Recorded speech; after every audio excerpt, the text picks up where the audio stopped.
సమయం 9:20 ఇచ్చారు. ఎంతసేపు చెప్పాలి, ఎంతసేపు ముగించాలో చెప్తే ఆ టైంలో ముగిస్తారు. అయ్యారు 10 నిమిషాలు ఉన్నారు. నేను గంట సేపు చదువుదామని 6 గంటలు ప్రయాణం. సో మరి గంటంటారా 2 గంటలంటారా లేదండి. నాకు సభాదోషం ఏ సమయంలో ముగించమంటే ఆ సమయంలో ముగిస్తాను. దయచేసి ఈ మొబైల్ ఫోన్స్ కొంచెం ఫోన్ వచ్చినా అక్కడ పెట్టేయండి. 10 నిమిషాలు మనం శ్రేష్టమైన మాటలు నేను ఎప్పుడు కూడా నాకు ఇచ్చిన సమయానికి ముగించిన అలవాటు. ఎందుకంటే ఎక్కువ పోతే 2 సార్లు ఎక్కువ సమయం చెప్పేవారు తక్కువ సార్లు గొడవడతారు, తక్కువ సమయం చెప్పేవారు ఎక్కువ సార్లు గొడవడతారు. సో ఆ సిద్ధాంతాన్ని జరిగినవ్వండి మంచిది. మరి తల్లిగారు ఈ కోరిక కుటుంబంతో నాకు మంచి ఆందోళన. దానికి కారణం నా వెనకాల ప్రేమ గారు నన్ను మధ్య వాళ్ళ వల్ల ఈ కుటుంబం నాకు పరిచయం. ఏంటంటే రమేష్ కల్పనకి పెళ్లి సంబంధం గురించి నేనే. సో అట్లా ఈ కుటుంబం ఆ తర్వాత 15 గారు 10 మంది వారి పిల్లలతో వారి కుటుంబంతో నాకు మంచి దైవికమైన బంధం ఏర్పడింది. అంత దైవికమైన బంధం. వాస్తవానికి నేను ఎక్కడ ఉన్నా కానీ ఈ స్థలంలో మరి మీతో కలిసి సహాయం చేయడానికి. ఆ తర్వాత ఈ 2 కుటుంబాలు పరిచయం అయిన తర్వాత అయ్యగారు పరిచయం అయ్యాడు. ఎప్పుడు అయ్యగారు ఎక్కడున్నా ఉంటాడు రాసిన తర్వాత ఆరోగ్యమన్నారు దొరుకుతున్నాడు. అట్లా ఈ కుటుంబాలన్నీ నాకు పరిచయం అయ్యాయి. దాన్ని బట్టి నేను ప్రభుత్వం స్తుతిస్తున్నాను.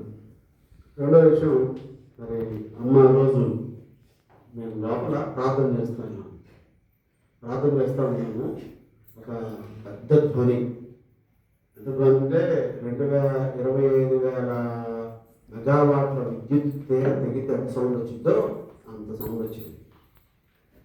అంత పెద్ద సౌండ్. ఏంటి పెద్ద సౌండ్ వచ్చింది, బాగా వేచారా అనుకుంటున్నాను నేను.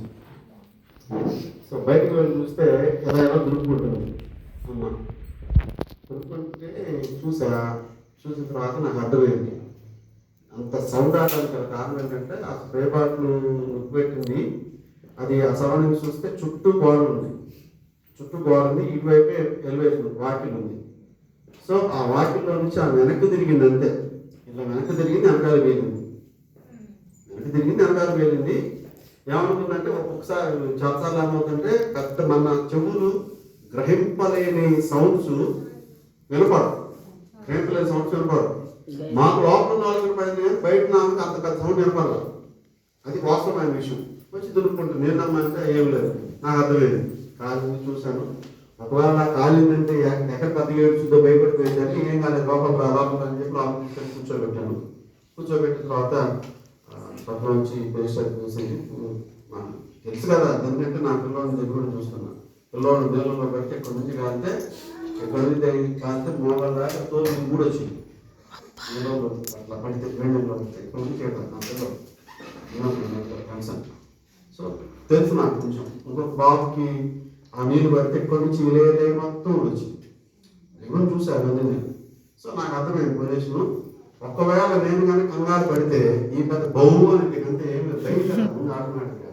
సో లోపల తీసుకొచ్చి కూర్చోబెట్టాం. ఆ తర్వాత ఎప్పుడు బాగా ఇదేంటి అని ఒక కంప్యూటర్ వచ్చిందంటే డాక్టర్ వచ్చి ఆ స్కిన్ తీసేటప్పుడు వీళ్ళు పెద్ద వేసారు.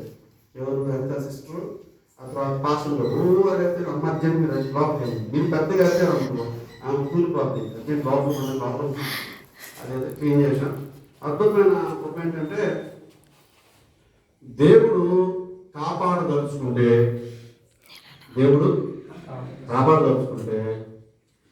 ఏ అపాధి కార్యం ఏ దుష్టుల కార్యం జరగదు. అది ఆ విషయంలో జరిగింది.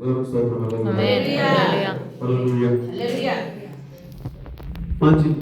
ఈ సమయంలో దేవుని వాక్యంలో నుండి 3 నిమిషాలు అయిపోయింది, 7 నిమిషాలు ఉంది. ఆదికాండం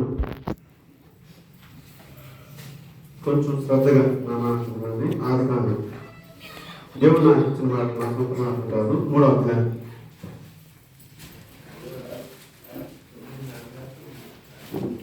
12వ వచనం.